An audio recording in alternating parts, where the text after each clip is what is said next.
नमस्कार दोस्तों, फिर से आपका स्वागत है अपने यूट्यूब चैनल साइंस बाय सिलोद में। चलिए सरस्वती माता और परमपिता परमात्मा का आशीर्वाद लेकर वीडियो स्टार्ट करते हैं बच्चों। और आज की वीडियो में मैक्सिमम क्वेश्चन जो +2 बेस हैं वो सारे हैं बच्चों, जो कॉम्पिटिटिव एग्जाम में उठ सकते हैं और इससे जुड़े हुए क्वेश्चन कलरक वगैरह में आए भी थे। तो चलिए आज की वीडियो का हमारा पहला क्वेश्चन है, पहले आदेश की प्रतिक्रिया की आदि जीवन अवधि 34.65 सेकंड है तो इसकी दर स्थिर है।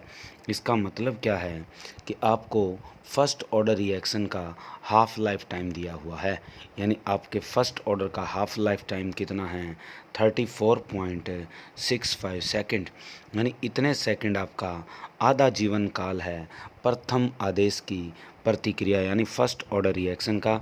तो इसकी दर स्थिर होगा, यानी इसका रेट कांस्टेंट क्या होगा। तो इसकी वैल्यू ये होती है बच्चों, याद रखना कि जब भी आपसे टी हाफ आ जाए, फर्स्ट ऑर्डर की रिएक्शन दे रखी है, तो आपको ये लिखना है 0.693 बाय के। तो यहाँ से अब जो पूछा है वो के पूछा है और टी हाफ आपको दिया हुआ है। जीवन की आधी अवधि दी हुई है कितनी 34.65 सेकंड, और निकालनी क्या है दर स्थिर। दर स्थिर क्या होता है रेट कांस्टेंट। तो आपके पास अब क्या मिलेगा, रेट कांस्टेंट किसके बराबर होगा 0.693 बटा में 34 पॉइंट कितना होगा 65। ये जो वैल्यू है 34 दूनी कितने होते हैं 68। तो आपका आंसर कौन सा आएगा 2। 2 पे कटने वाला है और 10 कितनी आएगी साथ में -2। कैसे, आपके पास था 0.693, तो आप इसे लिख दो 69.3 गुणा 10 की पावर कितना -2। नीचे है आपके पास 34.65, ये लगभग किस पे कटता है 2 पे। तो आपकी वैल्यू कितनी है 2 × 10⁻²।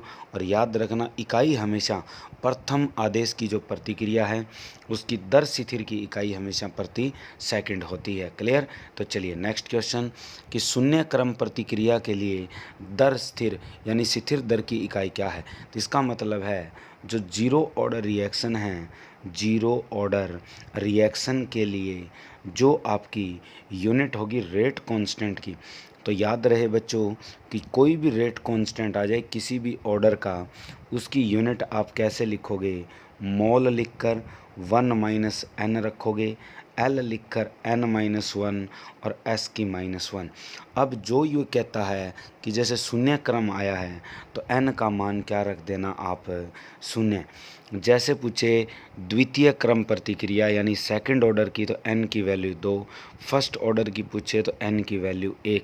तो ये आपको फॉर्मूला याद रखना है, जो मर्जी रेट ऑफ रिएक्शन आ जाए उसका रेट कांस्टेंट की यूनिट पूछता है तो आपके फॉर्मूला है मोल की पावर n-1 - n, लीटर की पावर n-1 और सेकंड की पावर क्या होती है -1।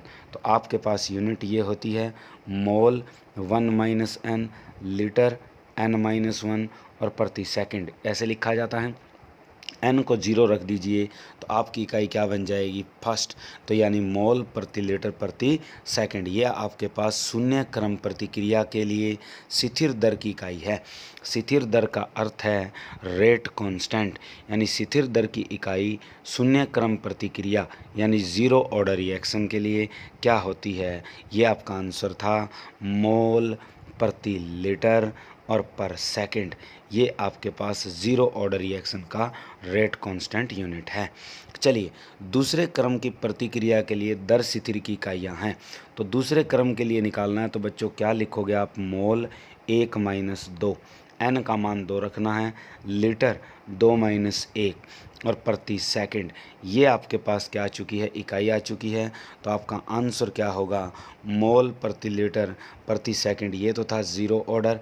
अब आपके पास मोल की इकाई कैसी होनी चाहिए -1, तो वो क्या है मोल -1 लीटर और प्रति सेकंड। तो आपकी जो यूनिट बनेगी वो ये बनेगी मोल की पावर -1 लीटर और क्या होगी प्रति सेकंड। ये आपके पास क्या आ चुकी है दूसरे क्रम की प्रतिक्रिया के लिए स्थिर दर की इकाइयाँ। चलिए नेक्स्ट क्वेश्चन, प्रतिक्रिया के लिए के का मान 2.96 गुणा 10 की -30 प्रति सेकंड है। प्रतिक्रिया का क्रम क्या है, तो प्रतिक्रिया के लिए के का मान 2.96 गुणा 10 की -30 प्रति सेकंड है। तो प्रतिक्रिया का क्रम क्या है। तो आपके पास इसने पूछा है कि जो के का मान दिया हुआ है वो है 2.96 गुणा 10⁻30 और पीछे इकाई दे रखी है प्रति सेकंड। तो जो प्रति सेकंड इकाई होती है वो प्रतिक्रिया का क्रम बताती है, यानी ऑर्डर ऑफ रिएक्शन बताती है। जब पर सेकंड हो तो आपके पास फर्स्ट ऑर्डर रिएक्शन होती है। जिसमें केवल प्रति सेकंड आ जाए तो वो पूछ ले कि प्रतिक्रिया का क्रम क्या होगा, इसका अर्थ ऑर्डर ऑफ रिएक्शन क्या होगा। जब रेट कांस्टेंट की यूनिट में बच्चों स्थिर के कांस्टेंट है, जो स्थिरांक है, उसके पीछे इकाई आपकी प्रति सेकंड आ जाए तो उस रिएक्शन का जो ऑर्डर है वो फर्स्ट ऑर्डर रिएक्शन होगी, फर्स्ट ऑर्डर रिएक्शन। चलिए, कार्बन मोनोऑक्साइड की सांद्रता के संबंध में एक प्रतिक्रिया दूसरे क्रम की पाई जाती है। यदि कार्बन मोनोऑक्साइड की सांद्रता को दोगुना कर दिया जाता है तो प्रतिक्रिया की दर क्या होगी। तो इसने पूछा है कि रेट कांस्टेंट की जो वैल्यू है वो क्या होगी। तो यानी आपका रेट क्या होगा, दर क्या होगी।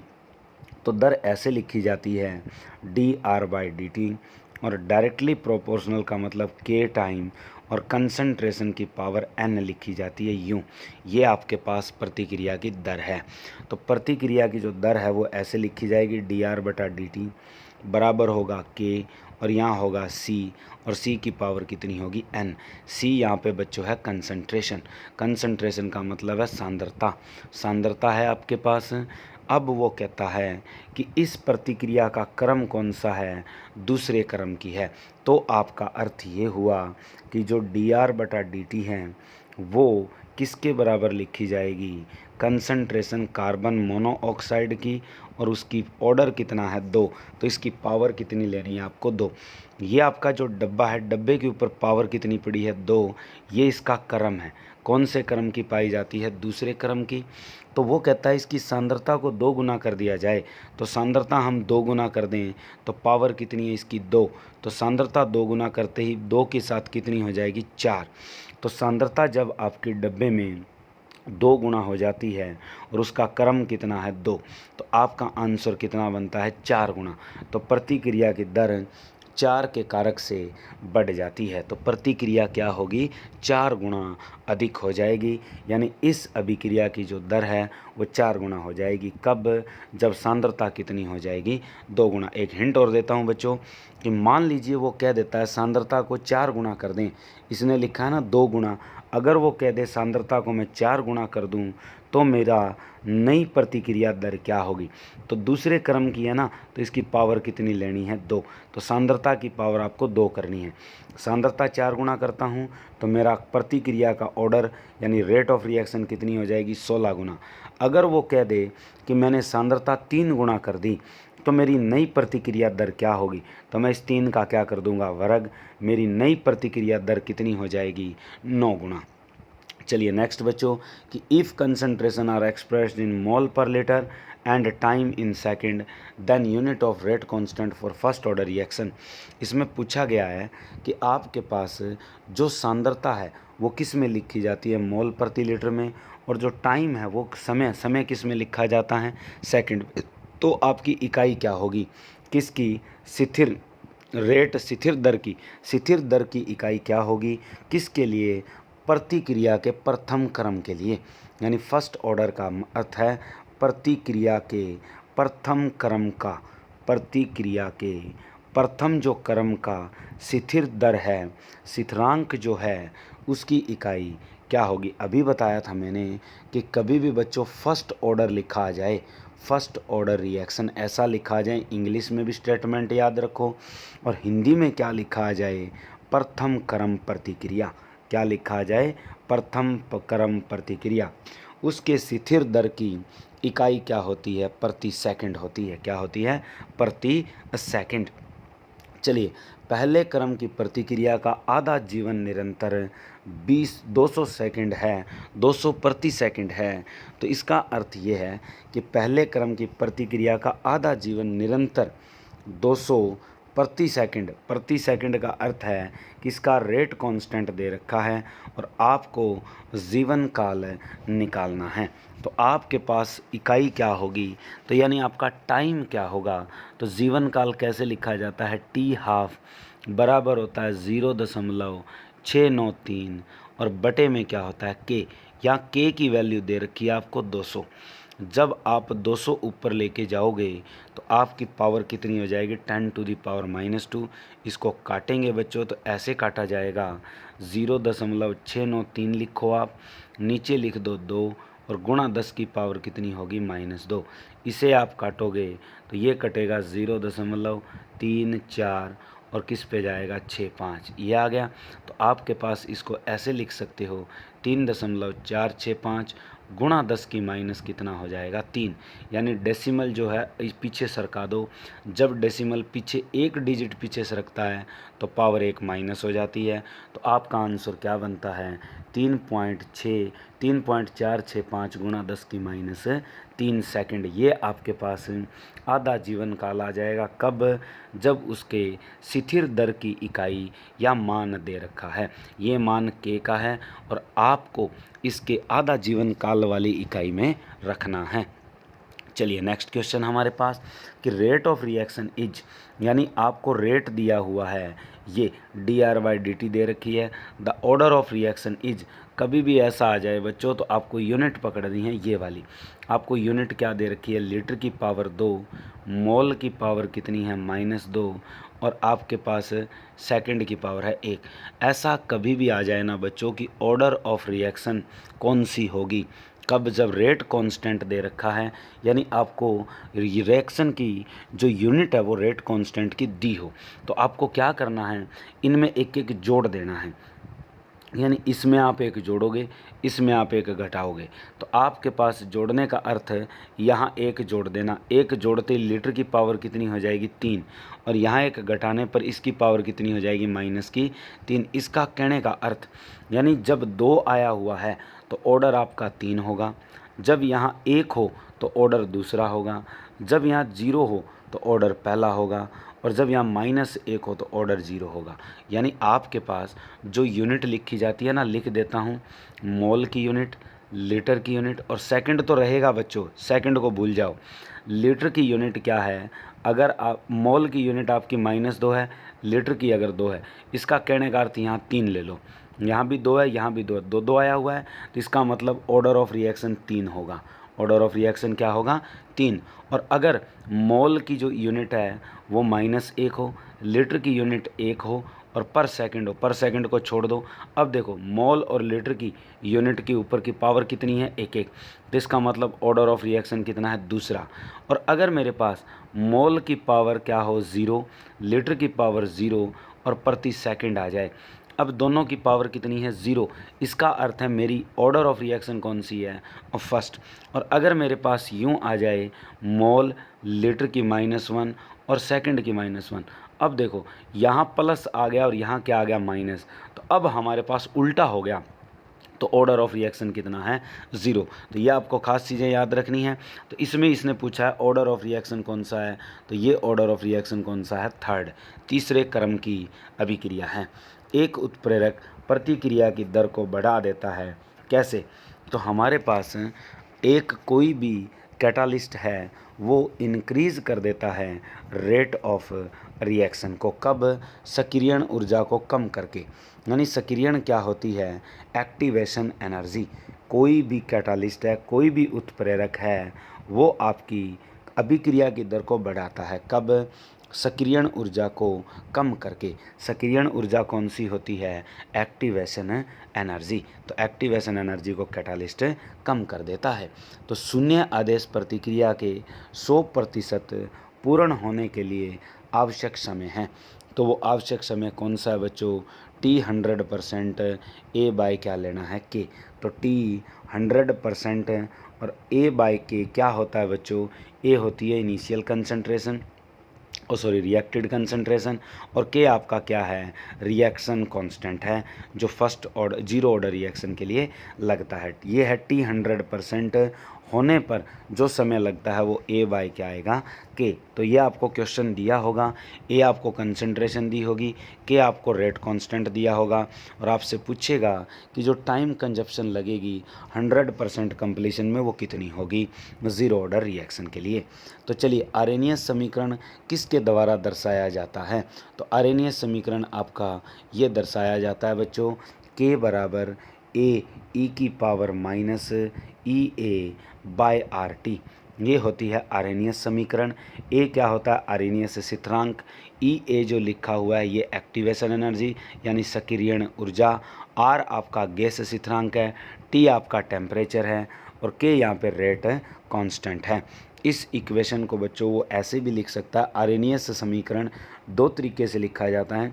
ये तो केवल एक अभिक्रिया के लिए है कि अगर आर्हेनियस इक्वेशन आर्हेनियस समीकरण दो स्थिरांकों के लिए पूछ ले तो यूँ लिखना है आपके पास K2 बाय K1 यूँ लिखकर, और सामने लिखना है 2.303 बाय RT और साथ में होता है EA और साथ में और सॉरी टी नहीं लेना और इसमें वैल्यू लिखनी है अंदर T2 माइनस T1 बाय होगी T1 T2।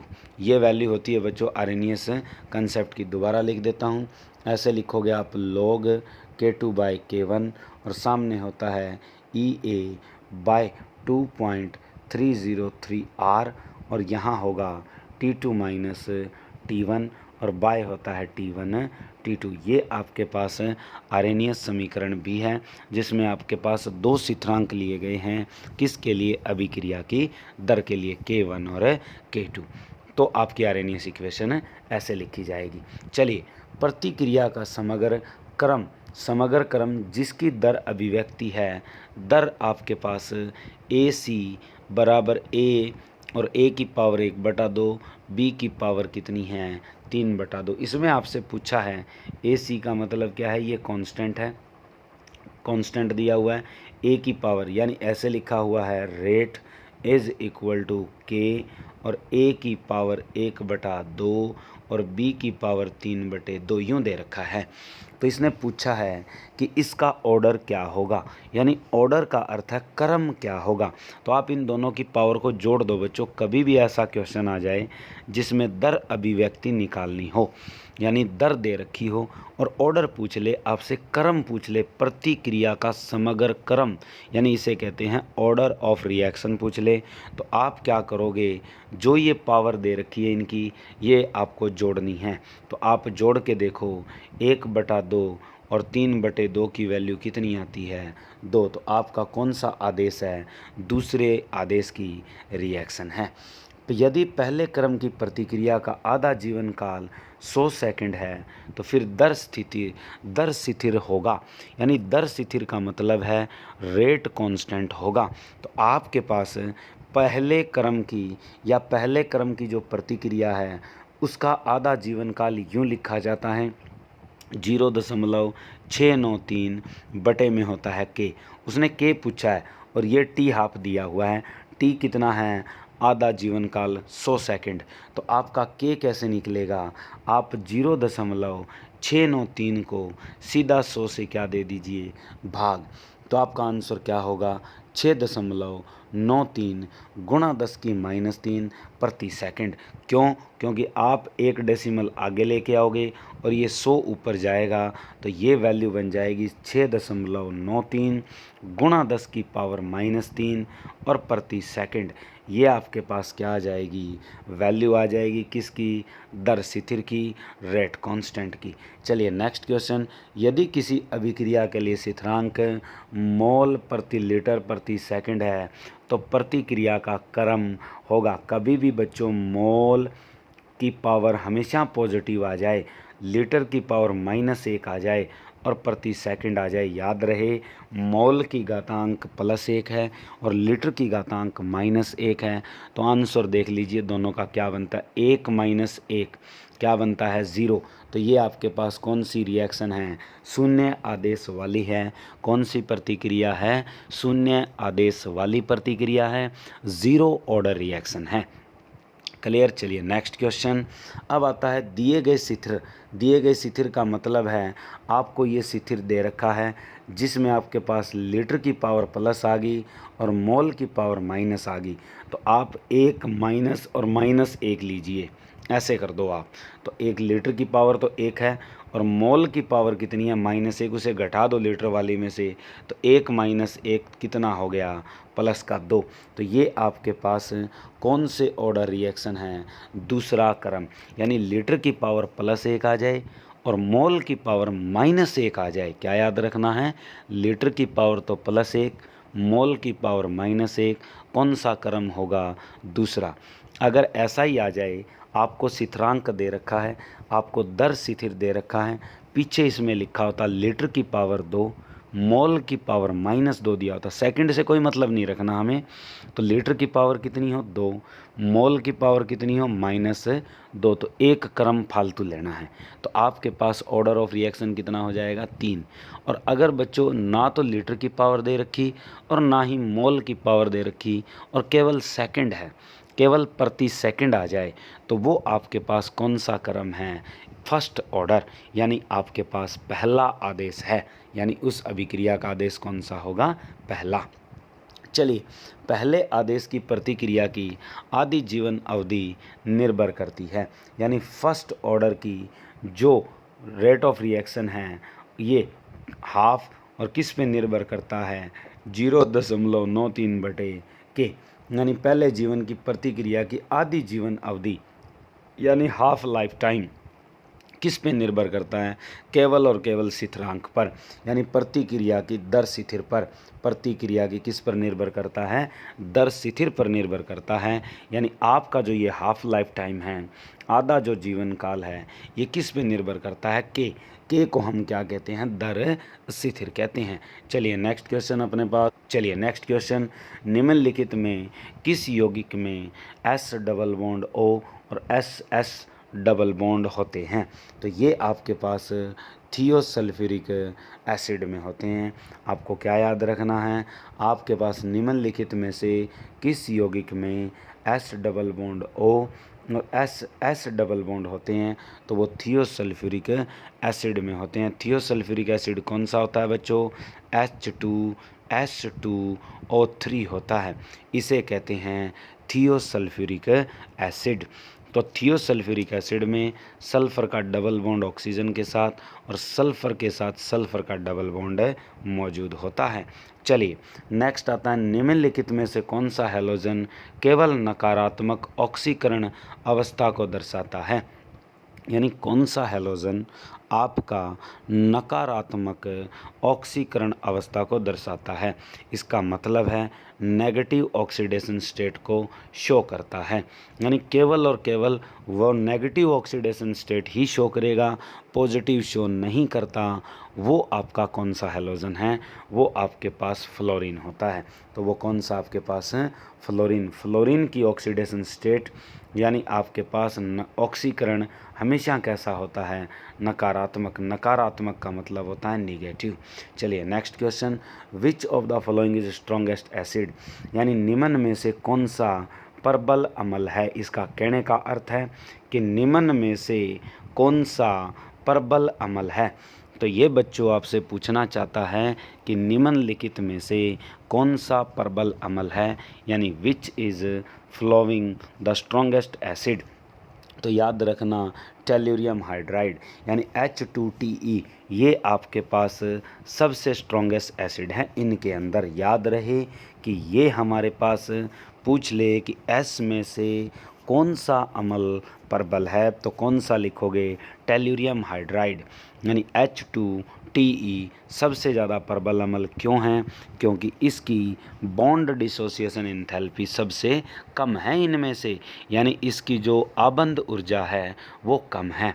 और दूसरी बात यहाँ पे याद रखना, इनमें से कौन सी क्वांटिटी के ऊपर क्वेश्चन उठता है, इन दोनों पे, कि H2O क्या होता है और H2S क्या होता है। ये गैस होती है, ये द्रव होता है, और ये द्रव और ये गैस क्यों होते हैं? क्योंकि जो पानी है वो कौन सी बॉन्डिंग दिखाता है? हाइड्रोजन बॉन्डिंग दिखाता है। अंतर आणविक हाइड्रोजन आबंधता दर्शाता है कौन? जल। जिसके कारण जल किस अवस्था में पाया जाता है? द्रव अवस्था में पाया जाता है, जबकि H2S गैस अवस्था में पाया जाता है।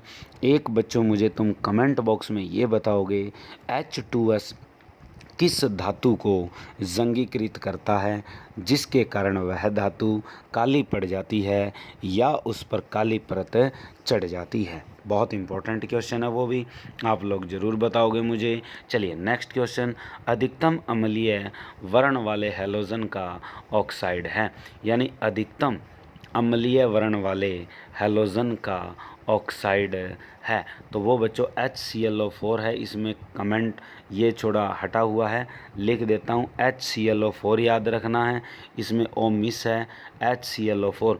तो अधिकतम अम्लीय वर्ण वाले हैलोजन का ऑक्साइड तो कौन सा होता है? HClO4, यानी ये इसमें अधिक स्ट्रॉन्ग एसिड होता है, किसके अंदर? हैलोजन के अंदर। चलिए, नाइट्रोजन के ऑक्साइड को निम्नलिखित में से किसको लाफिंग गैस कहा जाता है?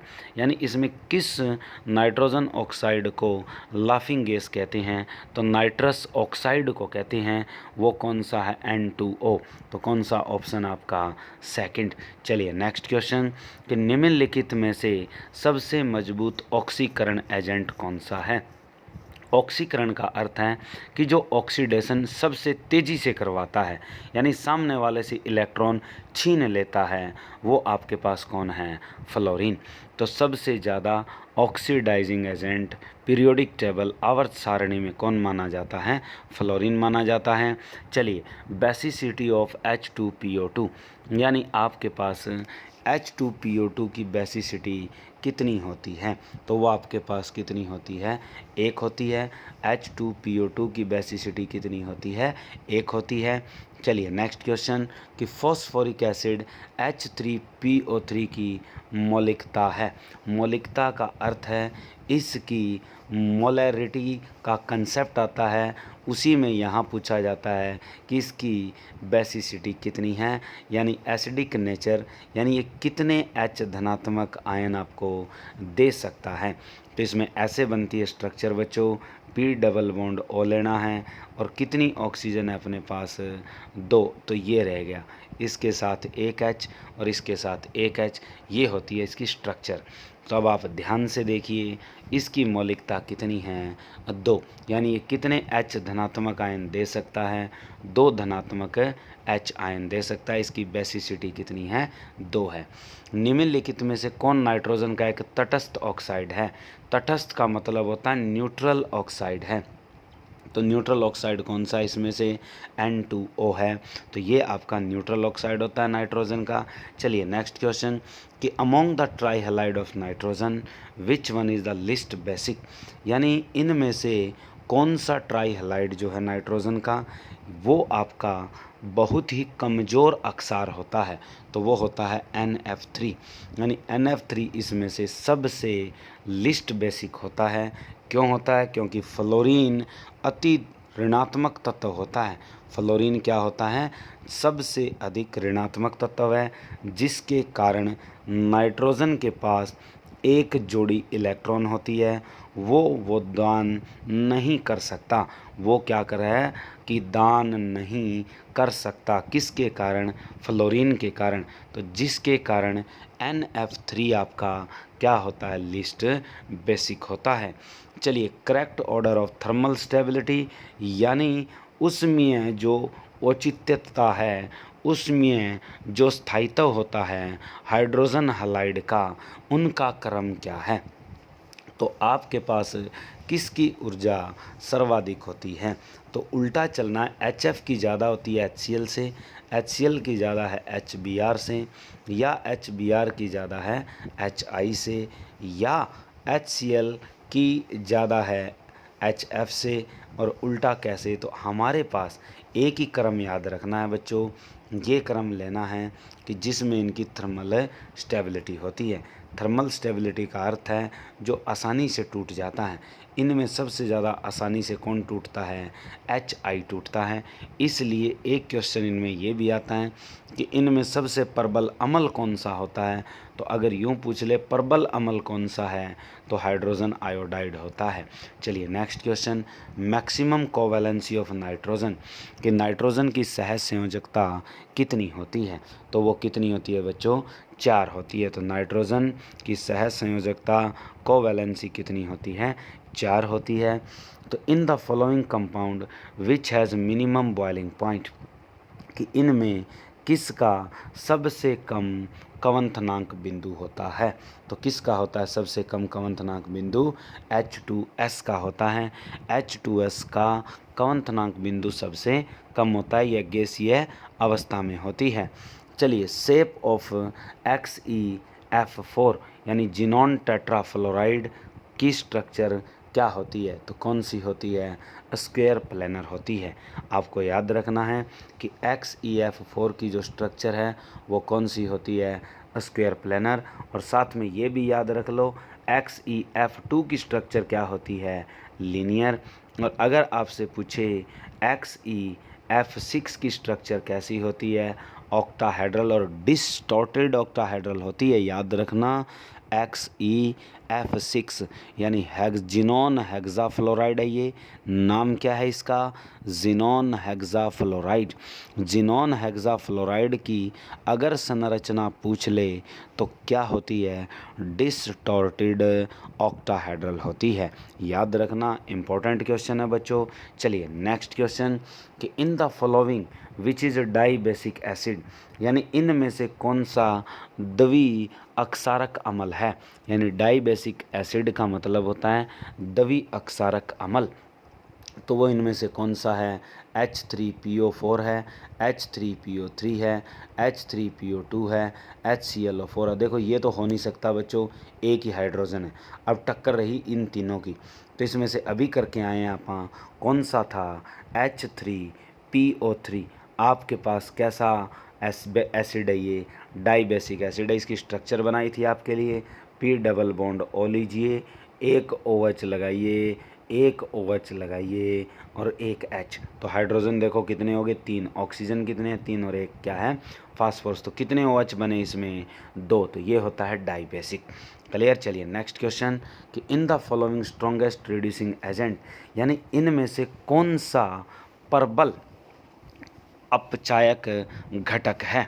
रिड्यूसिंग एजेंट का मतलब होता है अपचायक घटक, स्ट्रॉन्गेस्ट का मतलब होता है प्रबल।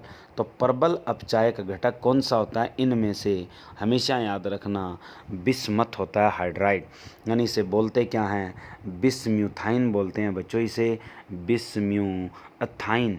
तो याद रखना, अगर आपसे कहे क्या पता नाम से आ जाए और नाम से पूछ ले, तो इनमें से पक्का कर लेना अमोनिया, फॉस्फीन, आर्सेनिन, स्टेबाइन और बिस्म्यूथाइन में से सबसे बढ़िया स्ट्रॉन्गेस्ट रिड्यूसिंग एजेंट कौन सा है, प्रबल अपचायक घटक कौन सा है। तो याद रखना, इम्पोर्टेंट से इम्पोर्टेंट क्वेश्चन है ये, बिस्म्यूथाइन लिखोगे BiH3, और सबसे कमज़ोर पूछे तो अमोनिया होता है, याद रखना। और उल्टा क्वेश्चन पूछे बच्चों कि सबसे अच्छा अक्सार कौन सा होता है इनमें से, तो वो अक्सार पूछ लेना। तो इनमें एक की कम, जो स्ट्रॉन्गेस्ट रिड्यूसिंग एजेंट है उसमें एक क्वांटिटी पूछी जा सकती है आपसे, कि अगर आपके पास NH3 और आ जाता और पूछ लेता कि इनमें सबसे अच्छा बेस कौन सा है, तो फिर आप निशान किस पे लगाओगे, अमोनिया पे। और अमोनिया बेस किस कैसे नेचर का होता है, लेविस बेस होता है। कौन सा होता है, लेविस बेस होती है अमोनिया। चलिए अब आता है in addition of concentrated sulphuric acid to chloride salt, यानी सल्फ्यूरिक एसिड है और क्लोराइड साल्ट है, जो colourless fumes are evolved, but in case of iodide salt violet fumes comes out, this is because, यानी सल्फ्यूरिक एसिड वायलेट फ्यूम पैदा करता है। तो देखो बच्चों, वायलेट फ्यूम आयोडीन के होते हैं, पहली बात। तो इसका मतलब है सल्फ्यूरिक अम्ल किसके साथ क्रिया कर रहा है, हाइड्रोजन आयोडाइड के साथ क्रिया कर रहा है। तो हमारा आंसर क्या है, H2SO4 रिड्यूसिस HI2I2, यानी जो सल्फ्यूरिक अम्ल है वो रिड्यूस कर देता है, यानी अपचयित कर देता है हाइड्रोजन आयोडाइड को, किस में बदल देता है, हाइड्रोजन से आयोडीन में बदल देता है। तो हाइड्रोजन आयोडाइड से आयोडीन में बदलता है, जिसके कारण क्या पैदा होते हैं, वायलेट फ्यूम्स पैदा होते हैं, किसके, आयोडीन्स के।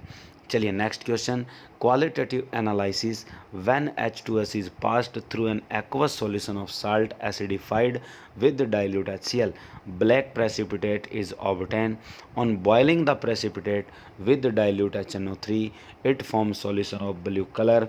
Addition of aqueous solution of ammonia to this solution gives, इसका मतलब ये है बच्चों कि जब कभी भी ब्लू कलर आ जाए और साथ में अमोनिया आ जाए, तो कभी भी याद रखना, इतनी लंबी स्टेटमेंट दे रखी हो हमें कोई फ़र्क नहीं पड़ता इस स्टेटमेंट से। हमने ये देखना है कि हमारे पास ब्लू कलर है और साथ में गैस कौन सी गुजारी गई है, एक्सेस अमोनिया गुजारी गई है एक्वस सॉल्यूशन में से। तो आपके पास उसका कलर कैसा होगा, डीप ब्लू होगा, और उसमें जुड़ेगा क्या, अमोनिया कॉपर से जुड़ेगी। तो आपका आंसर क्या होगा, डीप ब्लू सॉल्यूशन होगा, किसका, कॉपर, और कितने अमोनिया के साथ, 4 के साथ। ये इसका परफेक्ट आंसर है बच्चों, अच्छे से याद रख लेना हिट एंड ट्रायल के तौर पर। अब आता है cyclotrimetaphosphoric acid molecule, how many single bond and double bond are present.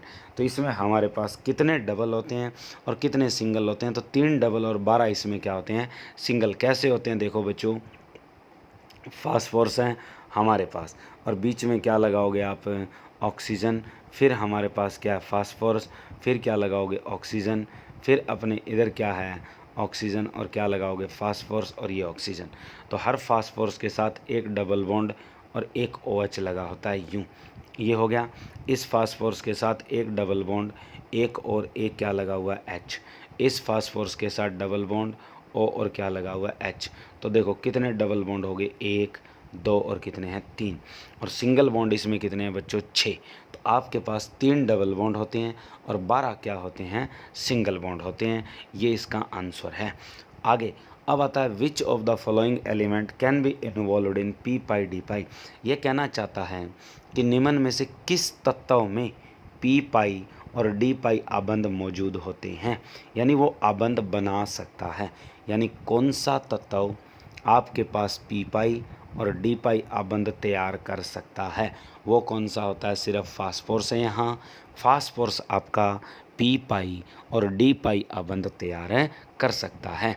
चलिए आगे आता है, which of the following pair ions iso electronic और आइसो स्ट्रक्चरल, यानी इनमें इलेक्ट्रॉनों की संख्या भी समान है और उनकी संरचना भी क्या है, समान है।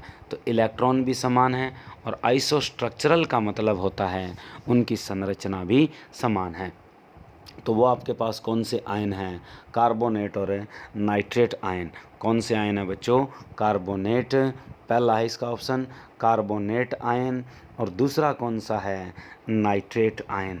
दोनों की स्ट्रक्चर और इलेक्ट्रॉन दोनों में समान है। कैसे, कार्बन के इलेक्ट्रॉन कितने होते हैं बच्चों आपके पास, 6।